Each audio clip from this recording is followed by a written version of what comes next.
presidente. Buenos días, compañeros y compañeras. Voy a intentar ser breve, sobre todo aquello de la ciclogénesis, la tormenta perfecta, y teniendo en cuenta que muchos de vosotros tenéis que luego ir bien lejos de aquí en algunos casos. Y antes de nada quiero tener también un recordatorio para un compañero, para Juan José Corrales, que como alcalde era depositario de la confianza de los ciudadanos, de la confianza pública, y cuando entendió que de alguna forma había defraudado esa confianza, tomó una decisión que le honra como persona, como alcalde y como socialista. Y quiero agradecérselo hoy aquí en este comité.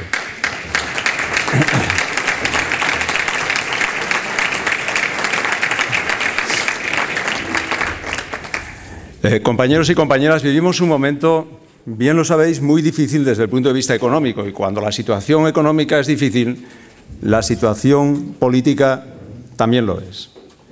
Desde que se inició esta crisis, los socialistas y los gobiernos a los que apoyamos plantearon, antes que nada, preservar la protección social. Somos conscientes también de que para que esa prioridad se consiga efectivamente, es necesario colocar también como prioridad la reactivación económica. Quiero deciros que para cubrir el déficit social es preciso también cubrir el déficit económico y el déficit fiscal. Y en eso es en lo que estamos trabajando con las mayores dosis de pragmatismo posible. Esta crisis se va a saldar con aproximadamente 2.400.000 nuevos parados. Cuando digo nuevos parados me refiero a 1.800.000 consecuencia de la destrucción de tejido productivo y otros 600.000 de nueva oferta que no pudo ser absorbida por el mercado de trabajo. Y eso son cifras dramáticas y todos lo sabemos, porque sabemos además el drama que efectivamente hay detrás de cada una de estas situaciones. El paro es mucho más para los socialistas que una variable, ¿no? Que una variable económica. Es la más importante, de todas maneras, de esas variables. Y con toda seguridad que va a tardar todavía en crecer el empleo con la vitalidad y con la fuerza que todos queremos, que lo hará. Pero lo que es seguro es que a partir de ahora sí vamos a ver cómo otras variables que son anticipadoras o que van adelantadas sobre el empleo van a retomar la senda del crecimiento. Y estoy hablando del consumo, de la demanda agregada, de la inversión, de las exportaciones, del PIB, incluso de la producción industrial. Todos esos parámetros van a comenzar a tener signo positivo. Y eso generará una atmósfera distinta en la sociedad. Y nosotros debemos de contribuir a generar que esa atmósfera sea cada vez más positiva. Porque esta crisis, que empezó siendo de valores hace mucho tiempo, luego fue financiera, ahora es económica, esencialmente en este momento está basada en la desconfianza. Está basada en la desconfianza. No hay confianza en la gente. Y eso es en lo que tenemos que avanzar. Fijaros, los índices de ahorro de la sociedad española, de las empresas y de las familias, son en este momento del 18,7%, es decir, algo de cada 100 euros que se ingresan, casi 19 se dedican al ahorro. Y eso es algo que desde que conocemos esta estadística no había ocurrido.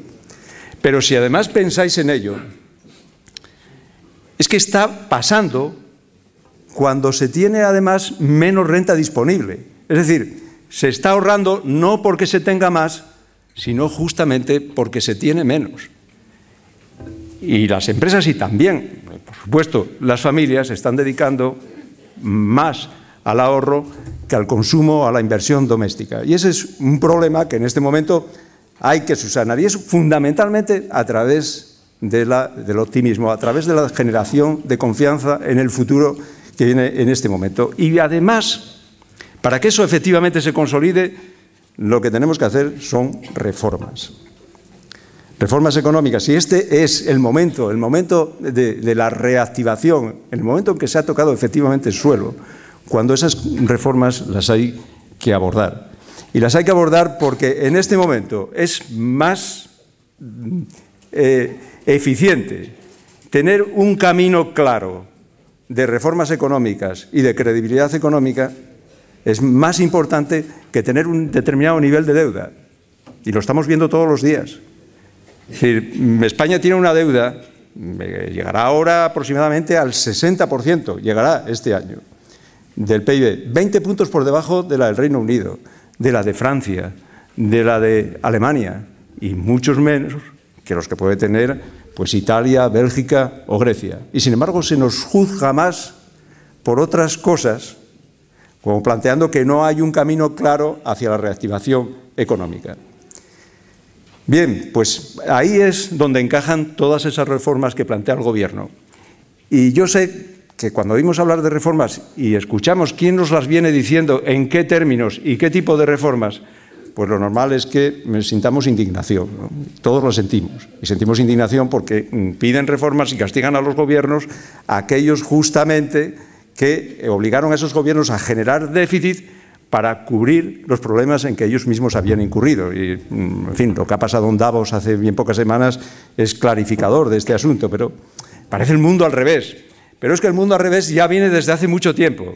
Mira, si seguimos en Davos, hace 11 años, el que entonces era el todopoderoso presidente del Bundesbank, dijo una cosa que significaba más o menos el fin de la soberanía popular. Dijo, a partir de ahora los mercados van a ser los gendarmes de los gobiernos. Es decir, que a partir de aquel momento no eran los gobiernos o los estados los que iban a controlar la economía, a los mercados, sino los mercados a los estados, no la política a la economía, sino la economía a la política. Era el mundo al revés, pero es con ese mundo al revés como hemos venido desde entonces hasta ahora. Y esas son las consecuencias. Y la gente, naturalmente, que se indigna. Es verdad que el año pasado fueron a Davos y entonces fueron con el cilicio puesto, debajo del sayal de penitentes, en fin, a pedir una suspensión o un paréntesis en la economía de mercado. Pero ahora están otra vez con la misma prepotencia. Y la gente, es verdad que todos nos sentimos indignación. La misma indignación que cuando escuchamos ayer, sin ir más lejos, a una agencia de calificación, Standard & Poor's, volver a sembrar dudas sobre la solvencia de la deuda soberana de España. Y uno se pregunta además, ¿quiénes son esta gente? ¿Quiénes son estas agencias de calificación? En un mundo en el que se habla de competencia y resulta que están creadas por ley, son 3, Moody's, Fitch y Standard & Poor's. Es un oligopolio que cobra a los países o a las entidades financieras o no financieras que emiten obligaciones, bonos o deuda precisamente por calificarla. Y luego comienzas a repasar lo que pasa con estas empresas y dices, coño, pero si estas fueron las que dieron la mayor solvencia a derivados financieros que estaban contaminados, que estaban infectados con productos tóxicos de las famosas subprimes. Y antes, estos son los que avalaron la solvencia de Parmalat, y Parmalat no existe, pero ellos sí. Y después también ratificaron la situación económica más o menos estable de Enron, y Enron desapareció, pero estos siguen aquí dando lecciones, ¿no? Y el 9 de septiembre de 2008, Standard & Poor's en concreto, calificó como satisfactoria la situación de liquidez a corto de un banco que se llamaba Lehman Brothers. Y 6 días después, el 15 de septiembre, Lehman Brothers quebró. Bueno, pues esos son los que nos dan lecciones, ¿no? Y los que les dicen a los gobiernos lo que tienen que hacer, y además todo eso se escucha casi de una manera reverencial. Y, en fin, hay que entender que la gente de izquierda y la gente con criterio pues esté indignada con este tipo de cosas, ¿no? Por eso yo creo que todos debemos de estar de acuerdo con las manifestaciones del presidente del Gobierno hace bien poco en el Reino Unido con Gordon Brown y otros primeros ministros socialdemócratas, ratificando la voluntad de actuar sobre los mercados, de regular a los mercados, porque si no se hace todo lo que ha estado pasando, pues será una ficción. Es como si no hubiera existido y el sistema seguirá dando tumbos hasta no sé si el colapso final. Pero además es que es la mínima obligación que tienen los dirigentes con los ciudadanos y desde luego lo mínimo que los ciudadanos pueden pedir a sus dirigentes, ¿no? Aquí no estamos hablando de ningún tipo de debate entre el mercado y el Estado. El mercado no es bueno ni malo. Lo que necesita es regulación. Es decir, esa polémica no vamos a entrar a ella. Lo que no se puede es convivir con la ley de la selva, que es lo que ha ocurrido hasta ahora, y sencillamente pues no tener árbitro y no haber ningún tipo de arbitraje. Hay fallos del mercado, son evidentes, nos han llevado a donde están, y hay fallos del Estado por no regular, por no arbitrar, por no controlar.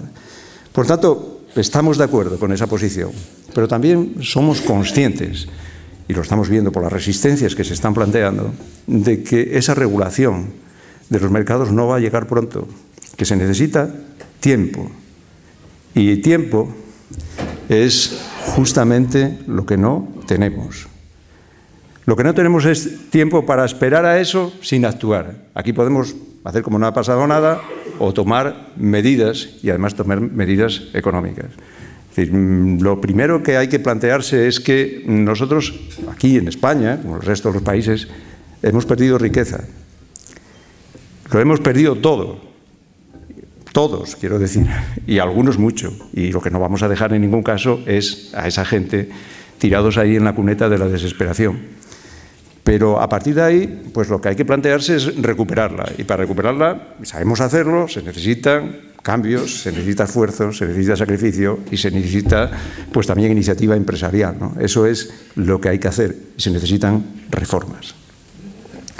Para esas reformas, naturalmente hay que saber de dónde partimos. Es decir, vamos a hacer cosas, vamos a hacer reformas, pero conscientes de que los tipos de interés van a tener una evolución distinta a la que han tenido hasta ahora, el precio del dinero será mayor, conscientes de que el crédito no será tan abundante, sabiendo que nuestras infraestructuras cada vez menos van a ser financiadas con fondos europeos, seguros de que no va a haber pues una nueva explosión demográfica como la que se generó hace bien poco con la inmigración, que el sector inmobiliario pues ha tenido una dimensión en el PIB que se va a corregir porque está ahora mismo en caída libre, y que además no podemos devaluar la moneda porque estamos en la zona euro, y eso devaluarla nos permitiría pues ganar competitividad en el exterior. Eso son asuntos que tenemos que tener muy claros y que tiene el Gobierno claros cuando abordamos una situación de esta naturaleza. Conscientes también de que hay un muy elevado endeudamiento, sobre todo privado, de empresas y familias, y que la deuda neta con el exterior es muy alta. Por tanto, hay que corregir la balanza de pagos.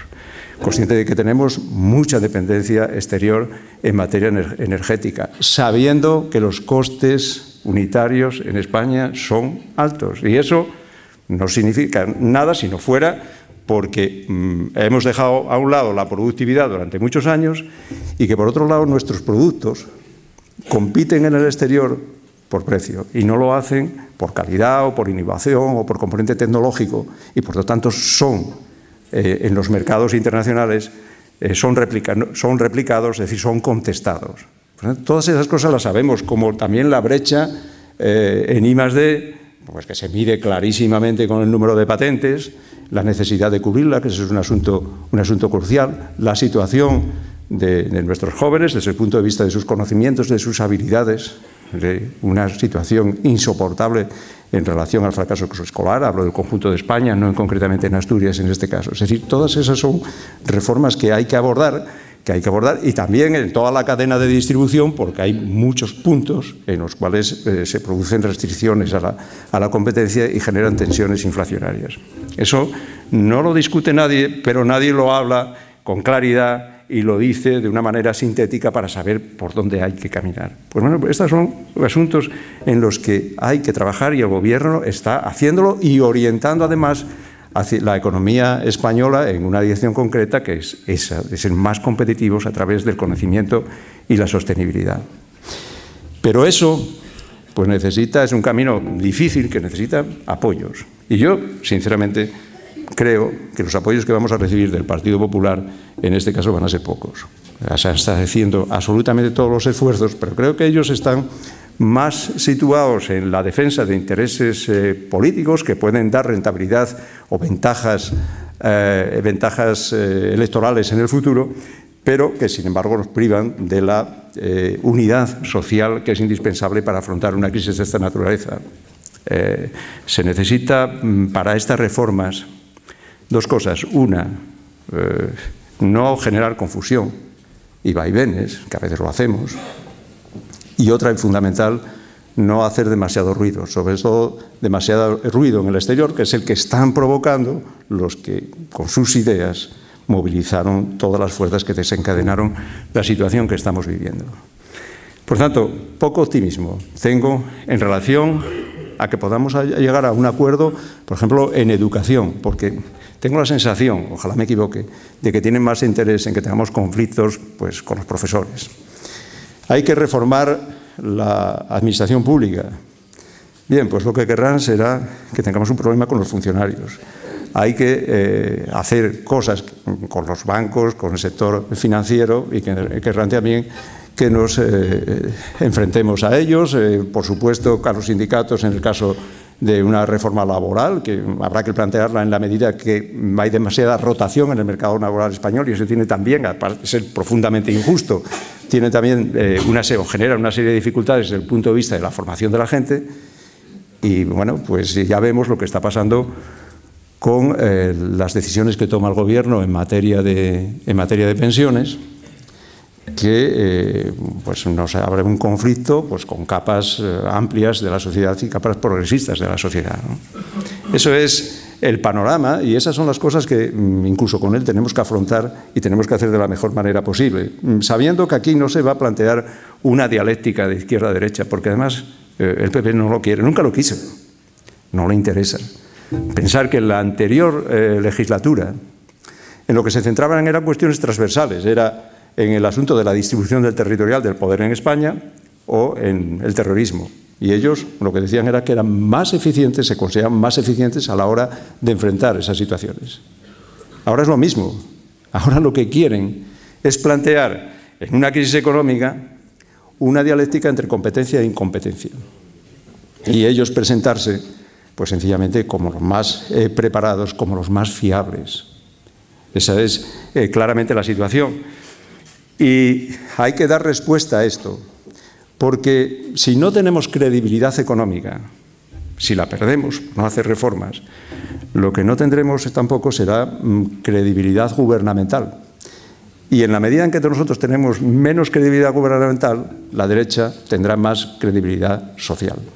Por tanto, este asunto de las reformas hay que afrontarlo y tener al partido tensionado y siendo capaz de explicarlo fuera, que es esencialmente lo que tenemos que hacer. Yo, de todas ellas, voy a incidir en una que yo creo que nos afecta a todos y a toda la sociedad de una manera medular, que es la reforma de las pensiones. Porque, veréis, aquí hay este es un territorio en el que la hipocresía funciona a unos niveles increíbles, ¿no? Y hay que tener o hacer algunas consideraciones previas respecto a lo que está pasando, lo que puede pasar, porque, mirad, hay mucho interés, y no solo en España, en el conjunto de Europa, mucho interés en fomentar planes privados de pensiones, porque estos son fuentes fundamentales de recursos para un mercado de capitales integrado y poderoso en Europa. Eso es una premisa que tenemos que tener clara, ¿no? Hay ese interés y se manifiesta claramente. Y luego hay otra cuestión también importante, que existe una relación empírica clarísima y demostrable, de forma que cuando un sistema público de reparto de pensiones es estable y es adecuado, se contratan menos pensiones privadas, menos pensiones de capitalización. Bien, pues a partir de ahí también podemos entender algún tipo de cosas y algunas de las situaciones que estamos viviendo, ¿no? Porque resulta curiosísimo que los que se preocupan más ahora del futuro y dicen, no, es que vamos a hacer que las próximas generaciones pues tengan una carga insoportable porque van a ser pocos para mantener a tantos pasivos, etcétera, etcétera. Pues son justamente los que menos se preocupan de la igualdad ahora, ¿no? Y resulta sospechoso que aquellos que están tan pendientes de la solidaridad intergeneracional lo estén tampoco de la solidaridad generacional, ¿no?, de la suya, ¿no?, y de los que se ocupan tanto de las pensiones, o mucho de las pensiones, mucho más que del bienestar de los pensionistas. Eso ocurre así, y también vemos una y otra vez cómo los servicios de estudios de los bancos pues hacen eso, hacen estudios muy sesudos y todos, en fin, analizados de manera muy reverencial por la sociedad, en los que dicen que es insostenible un sistema público de pensiones, que habría que ir a dos pilares obligatorios, uno público de reparto y otro privado de capitalización, que no hablan en absoluto, y mirad si no es sospechoso que no tengamos información de lo que ha ocurrido con los planes de pensiones de capitalización en estos 2 años de crisis, que han sufrido un batacazo brutal. Pero esos mismos bancos que dicen esas cosas a través de sus servicios de estudios, pues prejubilan a miles de trabajadores en el entorno de los 52 años. Conviene tener una visión general de los intereses que se mueven en este territorio de las pensiones y luego ver qué es lo que hace el Gobierno a través de un informe que está obligado a enviar, en este caso al Pacto de Toledo, que, como bien sabéis, es una subcomisión parlamentaria que tiene unos periodos determinados de trabajo, no permanente, se llama en términos técnicos. Bien, pues el Gobierno lo que hace es analizar los informes, las proyecciones demográficas que existen muchas, algunas muy fiables, como es el caso del Instituto Nacional de Estadística. Por ejemplo, pues sostienen que si ahora hay, pues en 1997, el INE decía que por cada 100 trabajadores en activo, pues, o potencialmente activos entre 16 y 65 años, pues había 23 pasivos. Y hacen una proyección a 2040 donde dicen que eso serán pues 50 y no sé cuántos. ¿Y se pueden equivocar? Pues sí. ¿Se han equivocado hasta ahora? Sí, se han equivocado y mucho, porque si hubiéramos hecho caso a las proyecciones que hacían hace 25 o 30 años, pues hubiéramos actuado erróneamente, porque ahora mismo no contemplaban la explosión de la demografía proveniente de la inmigración que hemos padecido, o que hemos padecido, no que hemos tenido. ¿Se pueden equivocar en el futuro? También, pero hay una cosa en la que no se van a equivocar, y es en el número de pensiones o de pensionistas que va a haber en el futuro. En eso no se equivocan, porque en 2045 pues se sabe exactamente que en lugar de los 7 millones y pico de pensionistas que hay en este momento, pues habrá 13 millones, 14 millones prácticamente. Y eso, bueno, pues una cifra que hay que considerar. Y un gobierno tiene que valorar eso. Tiene que valorarlo y está obligado, aunque no tenga nada que ver con la crisis actual, porque una situación de esa naturaleza hay que verla a muchos años vista. Y lo que hace el Gobierno es intentar dar estabilidad futura al sistema de pensiones. Cuanto más estable sea el sistema de pensiones, cuanto más garantías y cuanto más confianza genera, desde luego menos incertidumbre tendrá la gente, aunque no le guste la propuesta que se haga, y menos se dirigirán a propuestas alternativas como las que están flotando, o más que flotar, o las que van por las corrientes subterráneas que todos conocemos. Por tanto, el Gobierno está obligado a dar respuesta. Otra cosa es que sea la respuesta más ajustada a la que se ha hecho. Yo en el Comité Federal intervine también en esta dirección. Pero en esta que os voy a contar, porque claro, la palabra trabajo, algunos me lo habréis escuchado, yo creo que es de las que menos discriminan de todas las que hay en el diccionario, ¿no? Es una palabra que abarca realidades que son absolutamente distintas. Tú dices trabajo y estás hablando de una actividad que desarrolla una persona que es estimulante desde el punto de vista intelectual, que es pues muy interesante desde la remuneración que supone y que además tiene prestigio o tiene reconocimiento social. Pero hay trabajos, muchos, que son justamente lo contrario. Trabajos que son repetitivos, que son pesados, que son alienantes, que tienen una muy baja remuneración y que no tienen ninguna consideración. Y es más, hay incluso trabajos, y seguirá habiéndolos en 2030, que serán pues penosos, y otros serán insalubres, y algunos, ojalá muy pocos, serán peligrosos. Y bien, la palabra trabajo no discrimina, pero nosotros sí tenemos que discriminar. Es decir, si estamos hablando de que aquí, dentro de unos años, pues que se va a entrar más tarde en el mercado laboral por las exigencias de formación, se va a salir primero y vamos afortunadamente a vivir más, pues ¿qué decisiones podemos tomar o podemos prever? Una sería la de bajar las percepciones. Yo creo que con eso nadie estaría de acuerdo, al contrario. Otra, pues podría ser ir a aumentar el impuesto sobre el trabajo, sobre el empleo, que son las cotizaciones. Tampoco parece una medida razonable. Bueno, pues la única viable sería, con las discriminaciones que correspondiera, aumentar la vida laboral de tal manera que dentro de 2 años más algunos estarían cotizando y no estarían cobrando. Teniendo en cuenta además que de esos 13 millones, 14 millones para 2040 de pensionistas, de personas con 65 años o más, muchos, más de la mitad serían mujeres, y esas mujeres ya no tendrían pensiones de viudedad, tenían pensiones íntegras, porque se las habrían ganado, afortunadamente, porque participan ahora como los hombres en el mercado laboral, ¿no? Y todas esas son valoraciones que tiene que hacer un gobierno para enviar un informe a un lugar donde se estudie y donde se llegue de acuerdo, haya un acuerdo político y un acuerdo también con los agentes sociales después, ¿no? Pero nadie puede pensar que los socialistas estemos en la idea de que las personas que trabajan más, y me estoy refiriendo a trabajos más físicos o menos saludables, pero los que trabajan más, y justamente porque trabajan más viven menos, vayan a financiar las pensiones de los que por trabajar menos vivan más, ¿no? Eso son posiciones que de inicio de una propuesta que se envía a una comisión de estudios y que desde luego pues conviene corregir.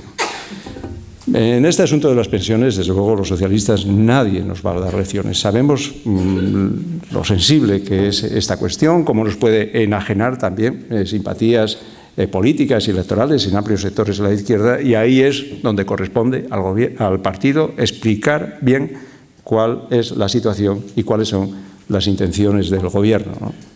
A veces, en la derecha, en fin, algunos suelen utilizar aquello de que la protección social, la protección, en el caso concreto de las pensiones, proviene de un tipo que era muy de derechas, era Bismarck, ¿no?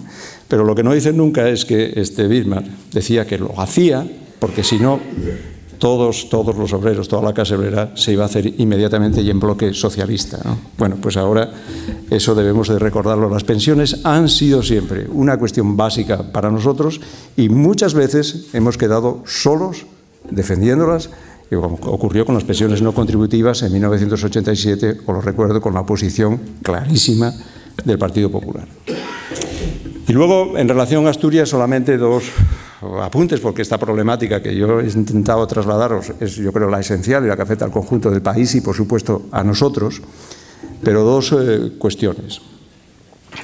Una relacionada con la minería, porque, en fin, están pasando algunas cosas que tienen una componente simbólica que yo quiero pues recalcar aquí, ¿no? Porque, veréis, hace 20 años, hace 23 años, un gobierno socialista decidió paralizar un programa nuclear. Se paralizaron Lemóniz 1 y 2, aunque era por otras razones también, Trillo 2 y Valdecaballeros 1 y 2. Y aquella decisión, que fue muy contestada, pues todo en términos políticos por el Partido Popular, pues salvó la minería. Y la salvó porque habría una sobrecapacidad instalada que habría hecho imposible que las unidades de generación con carbón hubieran podido funcionar. Era una cosa bien elemental y bien fácil de explicar, ¿no? Bueno, ahora el Gobierno, en un momento en que también hay sobrecapacidad, porque se han hecho muchas inversiones y está disminuyendo la demanda eléctrica, toma una decisión con un decreto que está siendo muy contestado por muchos lobbies económicos y políticos en este país, también para poder quemar carbón y salvar la minería. Pero es que, además, en el año 90 se culminaron aquí en Asturias las obras de infraestructura, las grandes unidades de UNOSA, hablo, pues, por ejemplo, de San Nicolás o Santiago, de profundización de las cañas del Pozo. Algunos de los que estáis aquí lo sabéis perfectamente lo que significa eso, porque luego nunca se volvió a hacer una profundización de esa naturaleza, se vivió de aquello. Y ahora, 20 años después, y en esta situación económica y política, pues es un gobierno socialista el que viene a hacer una obra similar, en este caso otra vez en el Pozo de San Nicolás. Y eso, pues bueno, tiene una componente económica y social importante, pero tiene una componente también simbólica que yo quiero resaltar hoy aquí. Y el último asunto, el de la incineración. Mejor dicho, el de la gestión de los residuos. Nosotros hemos hecho una propuesta porque además no hay tiempo para demorar esta situación, ¿no? Sabemos todos las urgencias que tiene la región en relación a este asunto concreto. A partir de esa propuesta que hay que ejecutar con la mayor rapidez, hemos estado abiertos a todos los acuerdos, a aumentar todas las medidas o las posibilidades de todas las medidas no sustitutivas, porque no las hay, no alternativas, porque no existen, pero sí complementarias. O sea, el reciclaje, la biometanización, el compostaje. Hay otras medidas que seguramente tendrán que adoptarse a largo plazo porque suponen modificaciones en el comportamiento, en los usos sociales en relación a los residuos, y eso no se hace por decreto, o no se puede hacer en la mayoría de los casos. También ahí pues, apoyaremos todo lo que se pueda avanzar. Tendremos en cuenta todas las opciones que se nos planteen, incluso desde otros grupos políticos, pero somos conscientes de que esta decisión la hay que tomar ya, y eso va a ocurrir así. Por lo demás, y en el futuro, que va a seguir existiendo necesidades de tratar los residuos, y pues estamos dispuestos a abordar una regulación, incluso por ley, como plantea Izquierda Unida, absolutamente sin ningún problema. Y en fin, eso es todo, y el mensaje que quiero trasladar hoy es que, en fin, se tensione el partido y estemos ocupados para un periodo de reformas y un periodo difícil que viene ahora y que es absolutamente necesario para España y para Asturias. Nada más y muchas gracias.